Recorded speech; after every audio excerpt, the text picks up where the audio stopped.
खजाने से संबंधित आप लोगों को बताऊंगा, जो कि खजाने के खोज में एक भयानक शक्ति से सामना।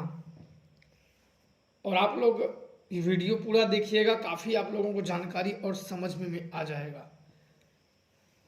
और आप लोग भी भविष्य में जो सीखना चाहे अपने गुरुओं से, तो काफ़ी उसका मार्गदर्शन हो जाएगा। तो मुझे 2 लोग आए मेरे स्थान पे और बोले कि महाराज जी एक जगह धन है, आपको वहाँ चलना है, सिर्फ रोकना है, दर क्लियर है, जगह क्लियर है, वहाँ आपकी बाधाओं को जाके बस बाधाओं को रोकना है और वो चीज़ हो जाएगा। अभी वहाँ जेसीबी चल रही थी तो 2-3 हंडे निकल गए हैं और 2 बचे हुए हैं। तो मैंने कहा कि अगर बचे हुए तो जाके निकाल लो। बोले नहीं वो क्लियर है, लेकिन आत्मा है वहाँ, दिन में कोई खन्ने नहीं देगा, अगल बगल गाँव है। तो यहाँ से हम लोग गए द्रामलगंज, आपको मैं बता देता हूँ। और ये खेत में इसके बाद जहाँ हम लोग को भयानक प्रेतनी से सामना हुआ था, द्रामलगंज आप चढ़ा, मैं आपको स्थान कोई मतलब लालच में वहाँ जाना मत, मैं आप लोगों को स्थान बता दे रहा हूँ कहाँ का स्थान वो है। कोई भी जाना तो जिम्मेदारी उसकी होगी, मेरी नहीं। द्रामलगंज आप जाओगे तो चढ़ाई नहीं चढ़ना है, चढ़ाई नहीं चढ़ना है। चढ़ाई के जब चढ़ाई के नज़दीक पहुँचोगे, उसके नज़दीक तभी एक हनुमान जी का मंदिर है, वहीं जहाँ रोड टर्न करती है वही हनुमान जी का मंदिर है पहाड़ पे चढ़ने के लिए। तो वहाँ लोग ट्रक ड्राइवर जो होते हैं वहाँ नारियल वारियल जो चढ़ाते रहते हैं, ऐसा उनका मानना होता है कि गाड़ी वाड़ी पलट जाती है इनको ना चढ़ाएं तो वहीं बगल से सीधा धीरे धीरे जाता है जंगल में रास्ता, लगभग 2 से 2.5 से 3 किलोमीटर के अंदर वो पड़ता है। तो वो अभी बाद में बताएंगे, पहले यहाँ की कहानी। 2 जगह मैं गया था वहाँ बाद में, पहले यही। तो मैं द्रामलगंज वहाँ गया तो जो हमें बुलवाया था वो जानकार था, जो ओझा तांत्रिक था, लेकिन उसके पास देख विद्या शोध विद्या नहीं थी। धन के जमीन के अंदर के देखने के लिए उसे शोध विद्या बोलते हैं, जो कि देख ले क्या है, कितना नीचे है कैसे नहीं है, जो कि शोध विद्या देख ले। तो अच्छा, हम सब वहाँ शाम को पहुँचे तो वो ओझा भी आया, रास्ते में सब बातें करते गए।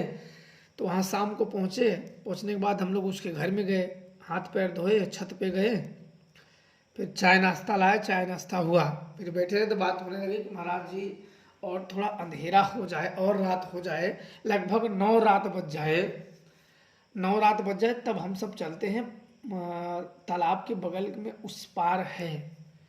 तो मैंने कहा अच्छा चलो ठीक है, चलो चलते हैं।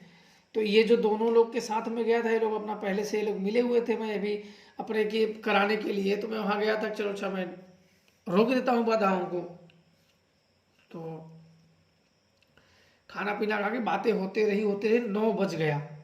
9 क्लियर तो नहीं पता है, लेकिन 9 9:30 का समय रहा होगा। फिर इसके बाद बोले कि अब चलो, अब कोई दिक्कत वाली बात नहीं, गांव वाले अपना सो गए होंगे। अच्छा, तो हम सब वहाँ चल दिए और बारिश का मौसम था।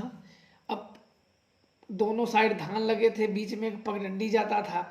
अब कभी पैर इस बगल फिसलता था, कभी पैर उस बगल फिसलता था, और फिसलते फिसलते चलते चलते लगभग कम से कम 45 मिनट से 1 घंटा लगा होगा। 45 मिनट से 1 घंटा। और मेरी शक्तियाँ उसमें एक्टिव थी कि गांव में कोई हलचल होती है या कोई जागता है या जानता है तो तुरंत ही आके मुझे खबर दें, वहीं पे रोक के हम सब निकल दें, क्योंकि हम सब दूर से गए थे तो शक्तियों को एक्टिव करना पड़ेगा। दूसरे के गांव में हम गए हैं तो हमें शक्तियों को एक्टिव करना होगा कि क्या चल रहा है क्या नहीं। तो मैंने 1-2 शक्तियों को, एक अहिराक्ष असुर को मैंने एक्टिव कर दिया था, क्योंकि वैसी शक्ति हाई पावर की किसी के डिहवारी में जाके वो अपना काम कर दे, किसी भी नियम को ना माने, वो था अहिराक्ष। तो इसके बाद अहिराक्ष को बुलाया, उसको लगा दिया, बोला कि गांव वालों को सुला दो सबको। उसको मैंने सीधे बोल दिया, बोला कोई इसमें दखल ना दे।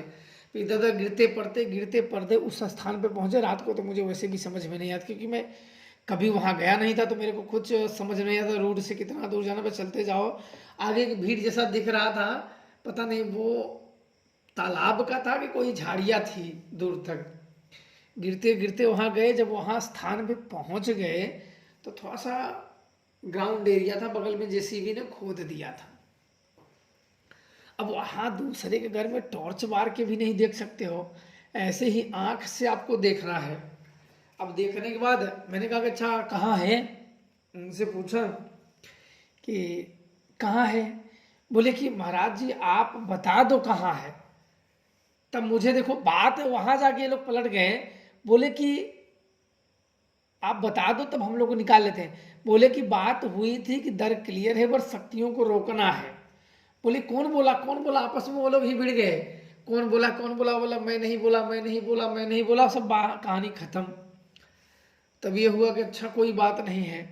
अब मैं सोचा यही देखो करते हैं ये खजाने वाले ना, यही करते हैं, एन मौके पे आके कुछ ना कुछ घटिया गंदगी काम कर देते हैं जो बिल्कुल खराब होते हैं, एन एंड मौके पे वो करते हैं ऐसे काम। तो इसके बाद तब अहिराक्ष को मैंने बुलाया ही था। उसकी एक बहुत प्रबल देख विद्या है, जो शोध विद्या है अहिराक्ष असुर की, बहुत ही प्रबल देख विद्या है शोध विद्या। तो मैंने तुरंत अहिराक्ष असुर को, आया ही था मैं वहीं पे बैठ गया, अपना रुमाल बिछाया, बासन फासन तो ले नहीं गया था, अपना रुमाल वहीं बिछाया और बैठ गया। बैठ के उससे पूछा कि यहाँ कोई धन है कि नहीं है। तो उसने अपना चेक वर्क इधर उधर सगर सभी जगह पे किया, तो बोला कि नहीं यहाँ धन नहीं है। तो मैंने कहा ये सब तो बोल रहे हैं, बोले नहीं इन सबको नहीं पता है यहाँ धन नहीं है। तो मैंने कहा कि यहाँ तो धन नहीं बोल रहा है। बोले कि जो धन था वो जेसीबी परसों का ये ढूह था उसको साफ, वो जानबूझ के नहीं खन रही थी, जेसीबी भी नहीं जान रही थी कि यहाँ पैसा है, वो बस खेत समथर करे तो ढूह जैसा था मिट्टी जैसा, तो खेत के लेवल में कर रहे थे उसको खन के लिए, अनजाने में निकल गया था वो। तो ये लोग सोचे कि वहाँ होगा तो यहाँ भी होगा, तो वहाँ बोल दिया कि नहीं जहाँ था दो निकाल के वो लोग लेके चले गए हैं, अब यहाँ नहीं है। तो मैंने उनसे कहा कि यहाँ वो नहीं है। तब इसके बाद वो लोग बोले कि और एक जगह जंगल में एक किला है, वहां चलेंगे, वहां पैसा है बहुत, तांत्रिक है कोई निकाल नहीं पाता है, किसी न किसी को कुछ हो जाता है, किसी को सांप काट लेते हैं, किसी को बिच्छी काट लेती है, कोई भूत प्रेत ऊपर से ढकेल देता है, कोई कोई मर जाता है, किसी का एक्सीडेंट हो जाता है।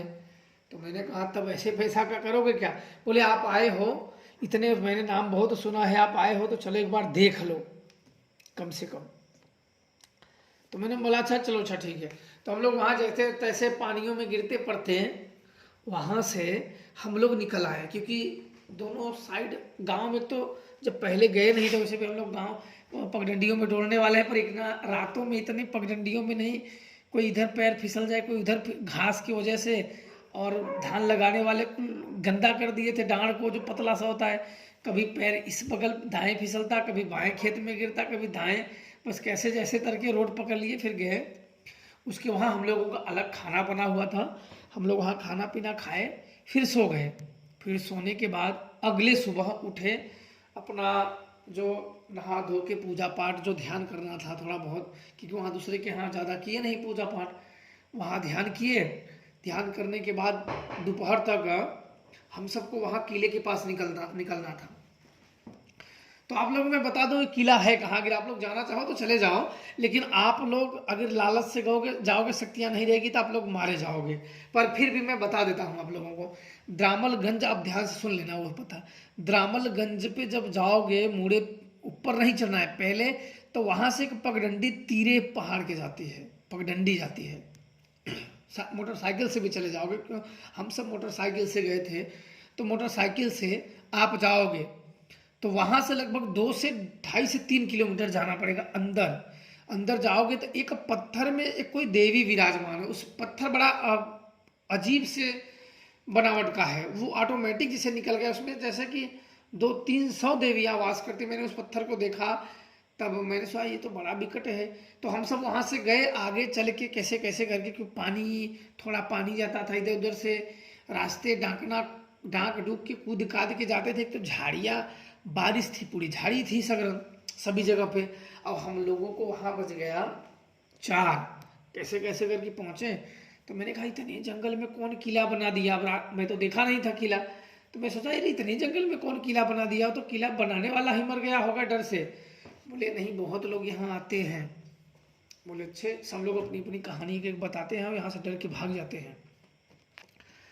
तो मैंने कहा अच्छा चलो ठीक है चलते हैं।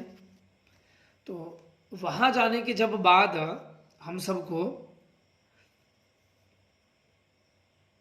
पूरे झाड़, एक किला था आधा गिरा हुआ था, खंडर जैसा था, आधा खड़े थे, ज़्यादा कुछ गिरा नहीं था, पर उसके ऊपर जो छत नहीं थे, छत उसकी गिरी हुई थी, बस खाली खाली था। एक सीढ़ी में हिलते हिलते कुआं था कि उसमें अगर गिर जाओ तो उसमें निकल भी नहीं पाओगे बिना रस्सी के। कोई व्यक्ति जाएगा तो रस्सी अपने साथ लेके नहीं जाएगा।